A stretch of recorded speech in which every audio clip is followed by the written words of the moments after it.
rappelant à ses compatriotes la loufoquerie qui les a poussés à tuer le Christ Jésus, Pierre déclare, mais vous avez chargé le saint et le juste, vous avez réclamé la grâce d'un assassin, tandis que vous faisiez mourir le prince de la vie.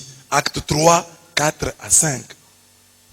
Ce péché est la confirmation de cette parole de Jérémie 2, 11 à 13. Une nation change-t-elle de Dieu? Or, ce ne sont pas même des dieux. Et mon peuple a échangé sa gloire contre l'impuissance. Cieux, soyez-en étonnés. Horrifiés, saisis d'une grande épouvante, oracle de Yahweh. Car mon peuple a commis 2 crimes. Lisons ensemble. Car mon peuple a commis... Ils m'ont abandonné, moi la source d'eau vive, pour se creuser des citernes lézardées qui ne tiennent pas l'eau. Voilà le péché d'Israël. Ils choisissent Barabbas. Ils abandonnent Jésus-Christ, la source d'eau vive, et ils choisissent des citernes lézardées. Il y a une citerne ici, on a mis de l'eau, et cette citerne-là est lézardée. De l'autre côté, il y a une source d'eau vive. Mais les hommes refusent la source d'eau. Ils choisissent une citerne lézardée, une citerne trouée. Elle va garder de l'eau pendant combien de temps? C'est ça Barabbas. Ils ont refusé Jésus-Christ, la source d'eau vive. Que je vous relâche Jésus, Barabbas. Barabbas, c'est un assassin. Barabbas, il va violer vos femmes. Barabbas, il va tuer vos enfants. Barabbas. Et je fais quoi de Jésus? Crucifie-le. Jésus n'a rien fait de mauvais. Crucifie-le. Que je vous relâche qui? Barabbas. Il prendra vos femmes. Barabbas. Il volera vos biens. Barabbas. Ne plus commettre cette bévue, cette énormité, ne plus la commettre, bévue. Cette coxigrue, ne plus la commettre, c'est voir Barabbas en toutes les choses basses. Et y renoncer comme l'a fait Paul. Barabbas se trouve dans toutes les choses basses. Et nous devons y renoncer comme l'a fait Paul. Lisons. Tous ces avantages dont j'étais pourvu, je les ai considérés comme un désavantage à cause du Christ. Bien plus, désormais, je considère tout comme désavantageux à cause de la supériorité de la connaissance du Christ Jésus, mon Sauveur, mon Seigneur. À cause de lui, j'ai accepté de tout perdre. Je considère tout comme déchet afin de gagner le Christ. Philippiens 3, 7 à 8. Nous chantons ça, mais est-ce que c'est vrai? Est-ce que nous avons considéré toutes ces choses ici comme des Barabbas? Il y a ici l'habillement, il y a ici Jésus. Tu choisis qui? Habillement. Il y a ici l'argent, il y a ici Jésus. Tu choisis quoi? Argent. L'argent, l'habillement, quand nous le choisissons en lieu et place de Jésus-Christ, l'argent et l'habillement deviennent des Barabbas. Le lit, quand le matin tu dois te réveiller, venir à la messe matinale, le lundi, le vendredi, le samedi, et que tu as envie de rester, de t'allonger un peu plus longuement sur ton lit, ce lit-là devient Barabbas. Ce matin-là, Pilate a posé la question, que je te relâche Jésus-Christ de Nazareth, le prince de la vie, les saints et les justes, ou que je te relâche le lit, l'assassin, le voleur. Toi tu as dit, le lit.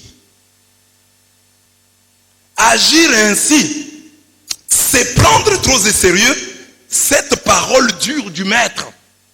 Si quelqu'un vient à moi et s'il n'est pas, oh Jésus, comme c'est dur, s'il n'est pas son père, sa mère, sa femme, ses enfants, ses frères et ses sœurs, et même sa propre vie, il ne peut être mon disciple. Est-ce que tu as déjà compris ces paroles? Tu te dis chrétien, mais trop attaché à ton père, trop attaché à ta mère, trop attaché à ta famille. Jésus dit ici, il utilise le mot fort.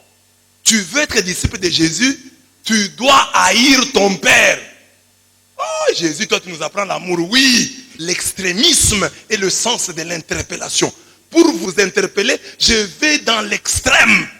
J'ai dit, haïssez votre papa, haïssez votre maman, haïssez vos enfants, haïssez vos frères, vos sœurs, pour pouvoir être disciple de Jésus-Christ.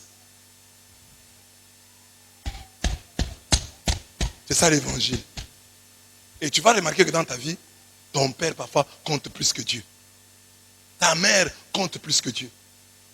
Ce que te dit ta mère, voilà ce que tu veux dire. Ta mère peut même te dire de divorcer, tu divorces. Alors que ton Dieu dit de ne pas divorcer. Mais parce que ta maman t'a dit, parce que ton papa t'a dit, c'est ça que tu suis. Il y a des gens trop attachés à leur famille. C'est ça le malheur. Vous épousez une femme trop attachée à sa famille. C'est un malheur. Vous épousez un homme trop attaché à sa famille. C'est un malheur. Un grand malheur. C'est parmi les critères, mes chères sœurs, mes chers frères. Vous voulez épouser quelqu'un veut vous épouser. Regardez sa relation avec la famille. Des gens trop attachés à la famille ne feront jamais de bons maris, de bonnes épouses. Jamais. Parce qu'il suffit que sa maman commande. Il suffit que son papa commande, il va s'exécuter. C'est mon papa qui a dit, moi je vais faire quoi? C'est mon papa. Hein? De toutes les façons, c'est mon papa. Hein? Entre le papa et toi, le choix est clair. Mais on a dit, l'homme quittera. L'homme quittera. Mais l'homme est incapable de quitter. Il ne sera pas un bon mari. Le garçon qui tout le temps te dit, oh ma maman a dit, ça ne sera pas un bon mari. Ma maman a dit, mon papa a dit. Ça ne sera pas une bonne femme. Ça ne sera pas un bon mari. Et d'abord, ce n'est pas un bon chrétien. Pour commencer. J'ai dit ça ici. Hein. Regardez tous les chrétiens là qui étaient ici à la paroisse. Lors de leur mariage, il y a eu des problèmes ici. Oh, ma famille, ma famille. Aujourd'hui, hein, ils ne sont plus à la paroisse comme avant. Hein. Regardez. Ils sont presque disparus. Ils ne sont plus engagés comme avant. Jésus a raison.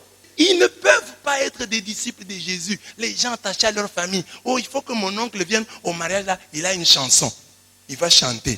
C'est comme les gens ici, je vois parfois des chrétiens ici. Il n'a encore rien. Il rassemble. Moi-même, moi je suis quand même curé. Moi, je dépasse beaucoup de gens ici. J'ai quand même des petits moyens. Donc, moi, je n'ai aucun membre de la famille chez moi. Mais vous trouvez un jeune là. Il se débrouille à peine. Il a 4 frères chez lui à la maison. C'est un danger public. Ce n'est pas la solidarité. Ça, c'est la servitude, comme on dit là. Hein? C'est de la servitude. Toi-même, tu ne manges pas. Et tu as 4 personnes de la famille, là, 4 bouches que tu nourris. Pourquoi? Dieu a dit ça. Jésus utilise le verbe haïr. Et je vous ai toujours dit ça ici. J'ai dit, quand tu es encore attaché à ta tribu, même les histoires ici des bénédictions, tu n'auras pas en Jésus-Christ. Parce que quand tu pries, le sang de Jésus devient impuissant. Parce que toi, tu es attaché à ton sang clanique familial. Tu rends inefficace le sang de Jésus. C'est quand tu sors de la famille que tu reçois la libération. Quand tu es capable de dire, non, non, je suis de cette famille, mais ce qu'on pense là, je ne suis pas d'accord. Ce qu'on dit là, je ne suis pas d'accord. Tu es sorti. Là, les liens de famille n'ont plus de force sur toi. Tu as quitté la famille. Mais toi, tu es dans la famille. Moi, je vous ai déjà dit ça. Moi, je donne mon propre témoignage ici. Moi, j'entre en propédétique. Ma sœur aînée s'est plainte parce que je ne l'appelle pas. Parce que je ne lui écris pas. Je suis en prophétique. Je dis, Dada, vous m'avez déjà perdu. Prophétique. Ma soeur peut se souvenir de ça. Mais il y a des gens attachés à la famille. Ce n'est pas que tu les rejettes, mais c'est ça la condition. Jésus dit, il faut haïr. Mais ne dis pas d'haïr. Haïr, c'est le verbe fort qu'il utilise pour t'aider, te réveiller. Pour te réveiller. Ce n'est pas que j'ai déjà prêché. tu dois les aimer.